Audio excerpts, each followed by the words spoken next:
Assalomu alaykum og'aynilar. Sizlardan yordam so'rab chiqyapmiz. Men O'zbekistondanman. O'zbekistondan Jizzax viloyati Zomin tumanidanman. Ismim Abdurahmonov Abdumannon. Bu yoqqa Hindistonga kelgandik davolanish uchun. 2 oy bo'ldi kelganimizga. Oyog'imga suyakka kista kasalligi bor. Shunga kelgandik. Operatsiyani $14,000 deyapti.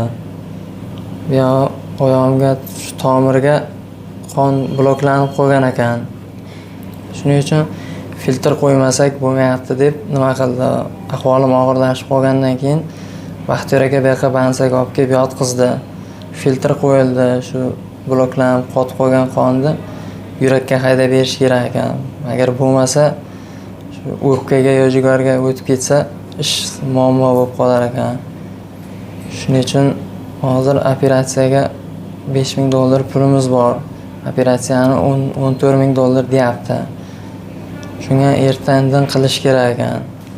Shuning uchun sizlardan bir yordam so'rab chiqdim. Qo'llaringizdan kelsa bir yordam qilingizlar.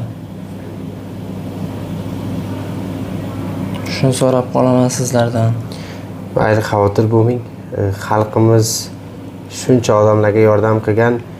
Do'stlar, bu juda ham jiddiy holat. Hozir tinavini is ko'ryapman ham tez yordam bilan olib kelganmiz.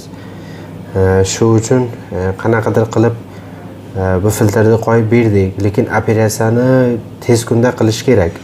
Ertaga indinga o'tib ketsa juda ham katta muammo bo'ladi bolaga. Hozir oyoqlarini ko'rsating. Tog'asi yonida. Mana bu oyoqlarini kistasi, tizza. Shu uchun bu ketgan tomirlar bor-ku, oyoqning ichida katta tomirlar, bular hammasi blok bo'lgan. Pastga hech qanaqa 100% qon yurmaydi, 20% qon yurotibdi. Bu kistani tez operatsiya qilib olib tashlash kerak, bo'lmasa oyoqni kesib olib tashlash kerak agar kech bo'lib ketadi. Shu uchun oyoqni saqlash uchun bu operatsiyani ertaga indinga qilish kerak. Videoga bosishingiz kerak. Mana bu holat bilan bansaga yotgan betda pratam yordam berib shu yerda videoni kuzatib, layklarni bosing, videoni tarqating. Inshaalloh yordamlar bo'ladi, xavotir bo'lmang. Ekranga betda kartani raqamlarini, Sberbanknikini, O'zbekiston o'z kartasini, Visa kartani qo'yamiz. Kartalar ham amakasiniki, qarindoshlariniki kartalari bor. Shularning qo'lida, o'zlarining qo'lida kartalarni qo'yamiz. Xudo xolasa shu 2 kun ichida bu ishni hal qilib olishimiz kerak. Bo'ldi. Videoni qildik, inshaalloh videoni tarqatamiz. Qo'lni ko'taring. Rahmat hammangizga. Do'stlar, vaziyatni ko'rdingiz. Juda ham bir og'ir vaziyat, jiddiy vaziyat. Umuman be'tibor bo'lmang. Qo'lingizdan kelgancha 1 so'm, 1 rubl qancha bo'ladi? Yordamni boshlang. Biz ancha yordam qilganimizda bo'ldi. Shu 2 oydan bu tomon olib ketib, olib kelish, yugur-yugur qilish, hamma narsa mana yonlarimda turgan. 1 so'm menga bermaganki, Baxtiyor mana bu pulni oling.